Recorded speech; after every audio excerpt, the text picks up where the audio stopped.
Friends, வணக்கம். இன்றைக்கி நம்ம கேரட் பாயாசம் செய்ய போகிறோம். எப்படி செய்யறதுன்னு பார்க்கலாம் வாங்க. கேரட் பாயாசத்துக்கு தேவையானது 3 கேரட்டு, நெய் 3 ஸ்பூன், நாட்டு சக்கரை 1 கப்பு, 1/2 லிட்டர் பால் காய்ச்சி திக்காக எடுத்து வச்சுருக்கேன், முந்திரி, திராட்சை.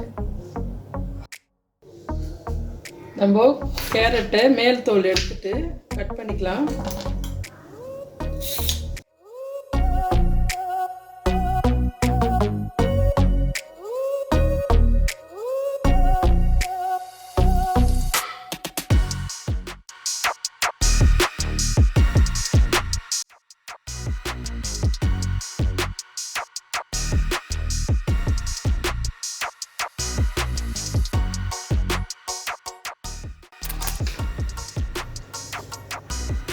இப்போ நம்ம இந்த கேரட்டை வேக வச்சிடலாங்க. குக்கரில் ஒரு 1/2 டம்ளர் தண்ணி ஊற்றி உப்பு லைட்டாக போட்டு வேக வச்சுக்கலாம். 1/4 ஸ்பூன் உப்பு போட்டுக்கலாம். இது 2 விசில் வச்சு எடுத்துக்கலாம். இப்போ கேரட் வெந்துருச்சு. நம்ம இதை ஆற வச்சுட்டு மிக்சியில் அடிச்சிடலாங்க. இந்த மாதிரி அரைச்சிக்கலாங்க. நான் வேக வச்ச தண்ணி இதில் ஊற்றி அரைச்சிக்கிட்டேன். இப்போ நம்ம இந்த மாதிரி பாத்திரத்தை வச்சுட்டு 1 ஸ்பூன் நெய் ஊற்றிடலாம்.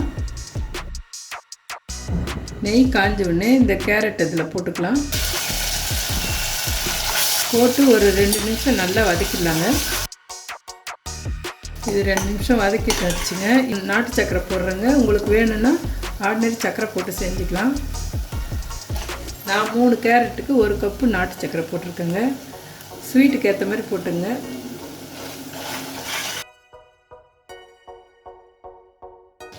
இப்போது நான் திக்காக காய்ச்சின 1/2 லிட்டர் பால் ஊற்றிடலாங்க. இதில்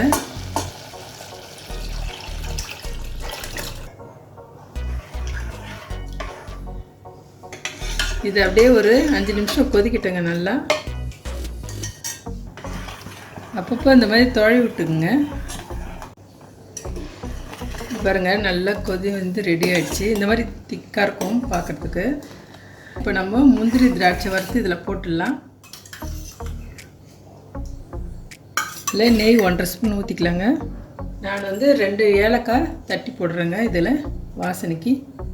இப்போ நம்ம முந்திரி திராட்சை வறுத்து போட்டுடலாம்.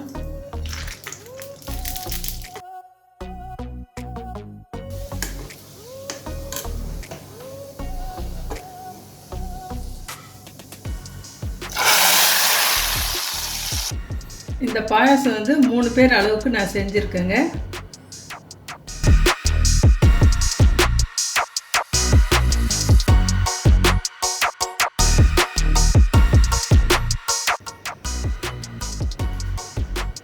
சுவையான கேரட் பாயாசம் ரெடி. நீங்களும் வீட்டில் செஞ்சு பாருங்கள்.